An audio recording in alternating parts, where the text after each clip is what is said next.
Are you still kind of surprised that nobody's talking about the decision on Ukraine weapons? When you compare it to the huge debate we all had about what was appropriate with Iran. Now, Trump is saying, hey, and I think we may have that audio in at some point during the next little bit. He said, hey, I've instructed Zelensky there not to reach into Russia and significantly attack there. Well, he's also obscuring through a diplomatic sleight of hand. He is obscuring that these arms are it's American things that go boom, but we're giving them to NATO to give to Ukraine, and NATO is going to pay for them. I think that's the way this has been set up. This is cut 33. This is from yesterday. Play it. Given Russia 50 days, what happens now? Do you talk to Vladimir Putin? Well, at the end of 50 days, if we don't have a deal, it's going to be too bad. But what happens Should Zelensky get more aggressive? Yeah, the tariffs are going to go on and other sanctions go on. Should Zelensky target Moscow or deeper into Russia? No, he shouldn't target Moscow. Oh, I don't think 50 days is very long, and it could be sooner than that. I don't think 50 days is very long. Mr. President, You should have asked that same question to Biden. Why did he get us into this war? You should ask that question. Yeah, and what did he tell you? Why did he get us into this war? You know why he got us in? Because he's a dummy. That's why. And you don't cover it right. But you should be asking that question to Biden. Why did he get us into this war? Because he's incompetent. It would have never happened if I were president. Okay, this is all Buck right outside the White House as he was preparing to depart for Pennsylvania. We had something else from yesterday, which was him talking about how NATO is going to be the cutout, if you will, and we'll pay for it. So not just a cutout for these weapons.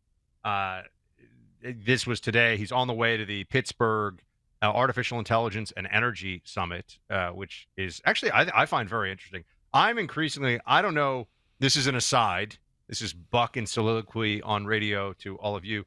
I think that artificial intelligence is going to become something increasingly that matters in our day-to-day lives. And I don't mean in 10 years. I mean in 10 months.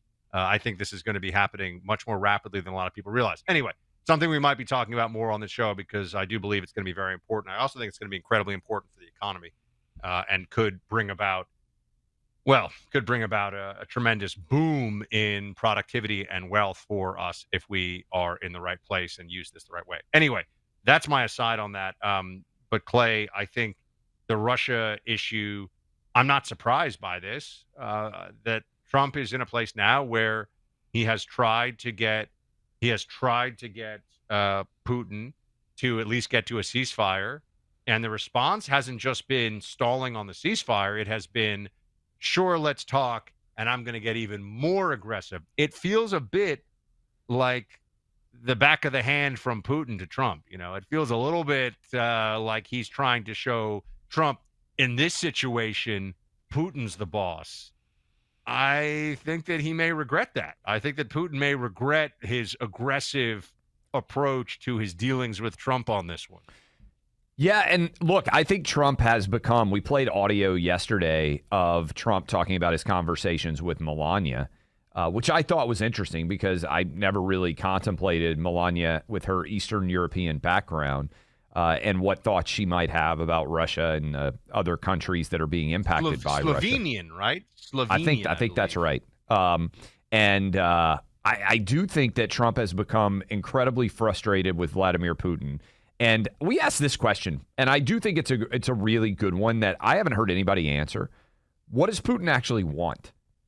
Right? What is the goal by which he will say, okay, we have achieved in some measure our desired outcome? Because they're continuing to advance on Ukraine very slowly and with much loss of life in the process. And yes, we're in the summer right now, but it hits winter a lot faster over there, and it becomes very difficult to move. A part of me wonders, and we can put a flag in this one or a pin in this one, whether his goal at this point is just to advance as far as he can in the summer and then maybe negotiate some sort of settlement in the winter when the overall lines are much more difficult to advance upon. Because otherwise, then you're moving into, what would it be, a fifth year of actual war in Ukraine if you're going to begin the process of attack in 2026. And maybe this is where he can get to and then negotiated settlement. I don't know if that's the answer, but I do wonder because we haven't really been told. Early it was, he wants to take all of Ukraine. But that's not going to happen. Now it just seems like we're battling out to get to a point where there's going to be a negotiated new boundary that is drawn, new border that is drawn between these two countries. And in the meantime, I have to believe that Trump is of the opinion that basically he wants a stalemate. And if we don't give Ukraine more weapons, a stalemate's harder to hold. And maybe this gets us through into November when things start to slow down. That's my analysis. I don't know if you sign off differently as I try to look at this chessboard and figure out what exactly they are attempting to do. I mean, there's going to be, they want territorial concessions, right? So you're talking about the formalized recognition of the annexation of Crimea, which was taken back 2014. And you're going to have the eastern regions, which were really the first part of this conflict to see combat, the eastern regions of Ukraine, which have been de facto annexed, become officially part of Russia. And I think a guarantee backed by NATO's signatures or whatever that we're not going to ever try to get any part of Ukraine into NATO. And probably an end to sanctions. That would be my sense of what. But maybe Putin thinks he can pretty much take everything up to and including Kiev, and then leave kind of a rump state behind. You know, that's the more aggressive, more total approach for Putin. But the fact that this conflict is raging on as it has, without any end in sight. Look, we talked to Trump about this. When was it, Clay? In Mar-a-Lago a couple of years ago, and he said he would end it in a day. Yes. Now, we knew that was Trump selling it. We weren't like, Trump's really going to end this in a day. That's how Trump speaks. Sometimes he's a little bombastic about things, or he's trying to maybe put it out there into the universe in the hopes that it happens. He's always selling. But now we've reached the point where it's been months of negotiating, and there's nothing to show for it. And if anything, I think this is going to be a challenge because Trump really doesn't, he can say Biden got us into this and that's true, and Biden was a screw up and that's true. It's his deal now. He's the commander in chief, just like it's his economy now. U.S. support to the Ukrainian military is in the hands of Donald Trump, whether it's escalated, de-escalated, however this thing goes. So I think he deserves the leeway he has the leeway, obviously, to figure this out the way that he sees fit. But I think that there's a recalibration right now. This thing is not coming to a neat and tidy end because of Trump's diplomatic overtures. I think the only way now, and the problem is you're going to have a lot of people that have been critical of the Trump base on this are going to say, see, we told you so, which is not going to be helpful. But I think there will be this, Clay. The only way to get Putin to stop is to bloody him even more to raise the cost. Now, some people on the MAGA side of this are going to say, well, that's an even worse idea because then things can really get out, escalation. This is tricky. This is tricky stuff. I don't think anybody has clear answers to it. But, I would love to, maybe we could reach out to, I don't know, we know the Secretary of Defense pretty well. Yeah. We can get Pete Hegseth and Secretary of State, so we can probably get some of those guys on to tell us where. I just think that the decision and the goal is if you're going to figure out how to resolve something on some level. And look, I'm not saying that our administration doesn't have this answer, but have you heard anybody articulate in a way that you were impressed by what Vladimir Putin's actual goals are at this point in time? Because I have not. And if you're trying to do a negotiated settlement, on some level, you have to know what the most aspirational outcome of one side of the table is. We know what Zelensky wants.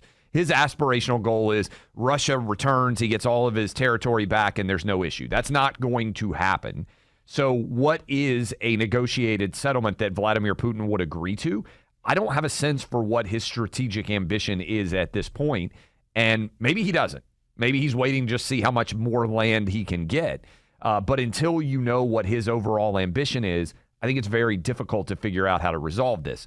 Having said that, I do think we should talk about what's going on in Ukraine, given how much attention we paid to Iran and Israel and everything associated with that with that situation and what should happen.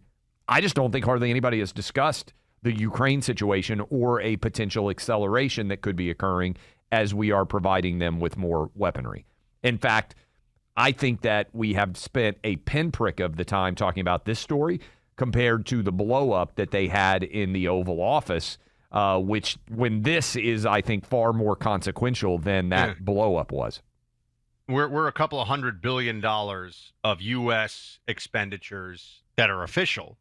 This isn't, under the intelligence auspices. I'm sure there's a lot more going on here, but there's a couple of $100 billion that's already been appropriated and given to Ukraine, mostly just weapons, but some cash too. That's $200 billion. Let's call it. It's a lot of money. It's about how much Trump's going to bring in tariffs this year. So basically, all the tariff dollars we got, we've rolled back out to Ukraine. I mean, to contextualize it. Yeah.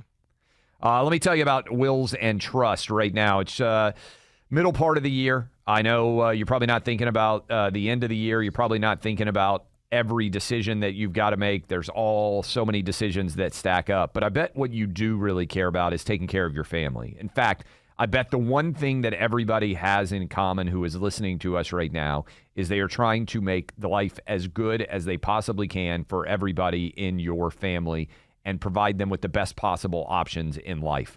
Value of having a will, time after time, has been proven to be a lot of fights happen when you're gone. Your family may not know what your goal is, what your desires are. You spend a lot of time trying to mediate concern. You spend a lot of time trying to mediate conflict in your family. Have you ensured that when you're gone, there isn't conflict over what you want done?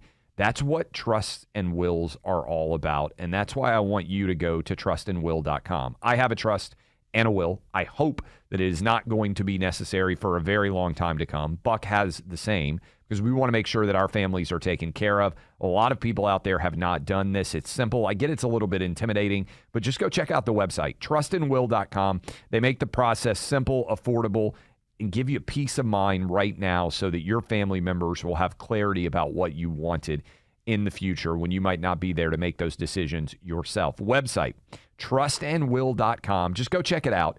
They're experts at creating personalized trusts and wills that protect your legacy. That's trustandwill.com.